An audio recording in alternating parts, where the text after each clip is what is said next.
एक चिंगारी कैसे देश में फैल सकती है, ये पेशी उससे जुड़ी हुई है। इस बार मामला कानपुर से शुरू हुआ है, लेकिन प्रदर्शन देश भर में फैल रहे हैं और अब तो धार्मिक रंग भी ले चुका है। दरअसल कानपुर में आई लव मोहम्मद के पोस्टर को लेकर एक विवाद शुरू होता है। पुलिस 25 लोग गिरफ्तार करती है, लेकिन यह मामला इतना बढ़ जाता है कि धीरे धीरे महाराष्ट्र, मध्य प्रदेश समेत कई राज्यों के कई शहरों में आई लव मोहम्मद के पोस्टर के साथ प्रदर्शन होता है। जवाब में आई लव महादेव और आई लव महाकाल के पोस्टर भी सड़कों पर आते हैं।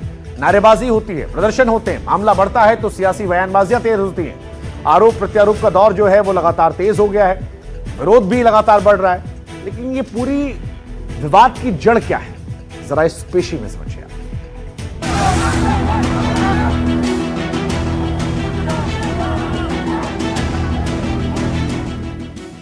देश में आई लव मोहम्मद बनाम आई लव महाकाल ने जोर पकड़ लिया है। शहर शहर पोस्टर लगाए जा रहे हैं, नारेबाजी हो रही है, लोग सड़कों पर आकर प्रदर्शन कर रहे हैं, जिसकी गवाह है ये दो तस्वीर।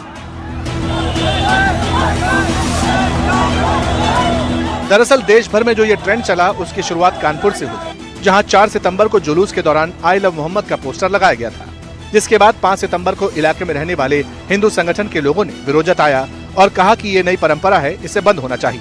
दोनों पक्ष आमने सामने आ गए, पोस्टर बैनर फाड़े गए। 10 सितंबर को 25 लोगों के खिलाफ एफआईआर दर्ज हुई, जिसके विरोध में 19 सितंबर को मुस्लिम समुदाय के लोगों ने एफआईआर वापस लेने की मांग करते हुए जुलूस निकाला और इसी विवाद ने पूरे देश में हंगामा मचा दिया। उत्तराखंड, महाराष्ट्र, गुजरात, मध्य प्रदेश, राजस्थान समेत कई राज्यों में बवाल शुरू हो गया। हालांकि आई लव मोहम्मद ट्रेंड होने के बाद अब आई लव महाकाल ट्रेंड होने लगा। जगह जगह पोस्टर लगाए जा रहे हैं। वाराणसी में आई लव मोहम्मद के जवाब में संतों ने आई लव महादेव के साथ प्रदर्शन किया।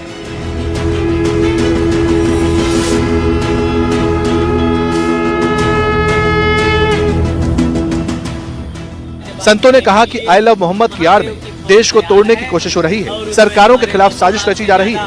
संत समाज सनातन सेना के जरिए इसका जवाब देगा। आई लव मोहम्मद देश के सैकड़ों जगहों पर जुलूस निकालकर एक तरह से समाज में भय उत्पन्न करना चाहता है, सरकारों को डराना चाहता है, अपनी शक्ति प्रदर्शन करना चाहता है।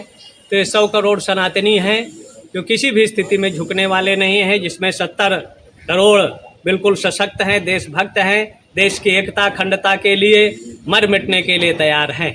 जिसमें हमारे 5 करोड़ साधु संत हैं, 7 अखाड़े के फौज है और खड़ दर्शन के ऐसे 10 करोड़ साधु संत हैं, देश की एकता अखंडता चमन के लिए। दूसरी ओर अब यह मामला मुंबई तक पहुंच गया। मालवनी इलाके की लगभग सभी मस्जिदों के मौलवी और मौलाना पुलिस थाने पहुंचे, जहां उन्होंने अधिकारियों से मुलाकात कर अपनी चिंता जाहिर की। मोहम्मद सल्लल्लाहु अलैहि वसल्लम हमारे आका हैं, सारी दुनिया के मालिक व मुख्तार हम उनको जानते हैं। दूसरी बात यह है कि जो कानपुर में प्रोटेस्ट हुआ, ये मुसलमानों को जो कैद कर दिया गया है, मुसलमानों को जो पकड़ा गया है, ये अपने नबी से मोहब्बत करना है हम लोगों को, चाहे जहाँ पकड़ेंगे, लेकिन हम अपने नबी से मोहब्बत करेंगे, तो ये मोहब्बत की बुनियाद पर उनको पकड़ा गया है। दूसरी बात यह है कि आप अपने धर्म को फॉलो करें, हम अपने धर्म को फॉलो करते हैं। जो हमारे धर्म के लोगों को जो पकड़ा गया है, किस वजह से पकड़ा गया है? आई लव मोहम्मद ही तो बोला जा रहा है, नबी से मोहब्बत करने का ये बताया जा रहा है। अगर कहीं पोस्टर लगाया जाए तो कोई नई चीज़ तो है नहीं है। जिन लोगों ने विवाद फैलाया उनके खिलाफ कार्रवाई की। आई लव मोहम्मद लिखना, पोस्टर लगाना है जिससे हम मोहब्बत करते हैं उसके बारे में लिखना, ये कोई विवादित बयान तो है नहीं। तो जब उन्होंने इस तरह से एफआईआर की, पुलिस ने एफआईआर लेकर के उनको गिरफ्तार किया, वो जब बार बार ये ट्रेंड करने लगा आई लव मोहम्मद, तो उन्होंने अपने बयान को बदल दिया कि इन्होंने दूसरे रूट से जुलूस निकाला, इसके लिए जो है हमने इन पर कार्रवाई की है। वहीं पुलिस पहले ही एफआईआर दर्ज करने की वजह साफ कर चुकी है, कह चुकी है कि आई लव मोहम्मद लिखे बैनर को लेकर ये एफआईआर नहीं की गई, बल्कि गलत जगह टेंट बैनर लगाकर नई परंपरा शुरू करने पर हुई है। ये जो बोर्ड लगा था आई लव मोहम्मद, उस पर हमारा कोई आपत्ति नहीं है। वो जो लगा था वो एक ऐसे स्थान पे लगा था जहां परंपरागत रूप से नहीं लगता था। इस पे थोड़ा सा विवाद हुआ था, तो दोनों पक्ष के माननीय लोगों ने आकर ये बात को माना और वो जो टेंट था पीछे कर दिया और बैनर भी पीछे कर दिया, तो वो बात वहीं खत्म हो गई थी।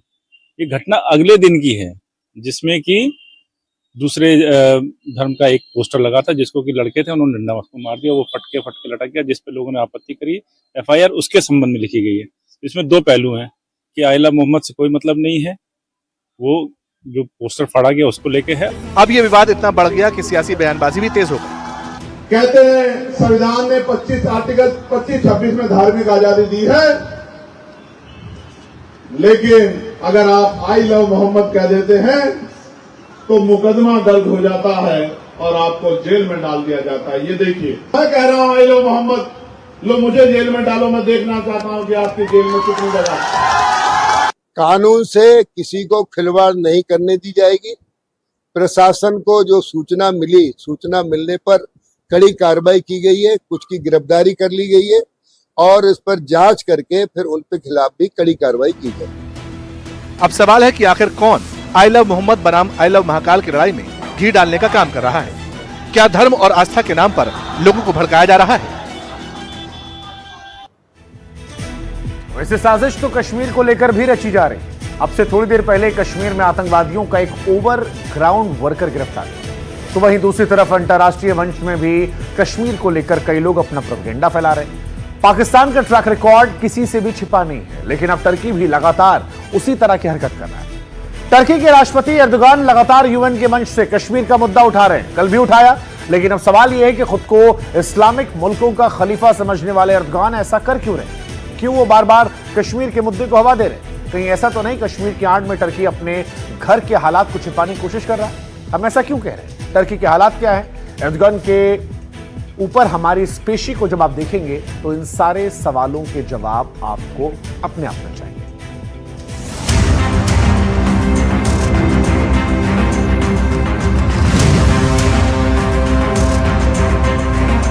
तुर्की ने कश्मीर का मुद्दा क्यों उठाया?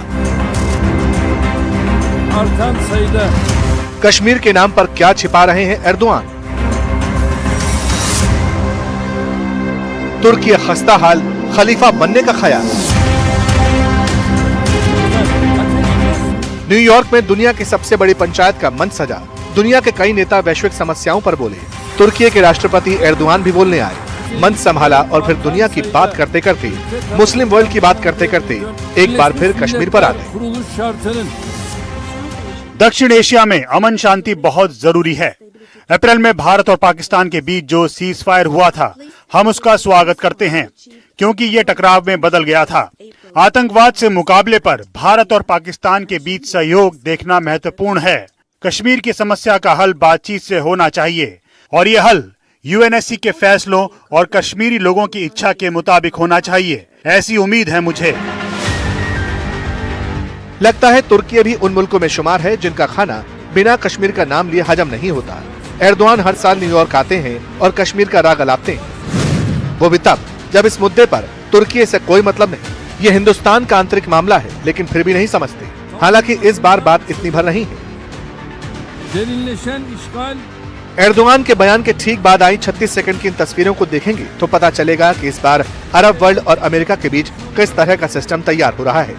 यूएनजीए से इधर पाकिस्तान के वजीर आजम और अमेरिकी राष्ट्रपति डोनाल्ड ट्रंप की मुलाकात हुई। हालांकि इस मुलाकात की ज्यादा डिटेल्स सामने नहीं आई, लेकिन इतना पता चला कि ये इनफॉर्मल मुलाकात थी।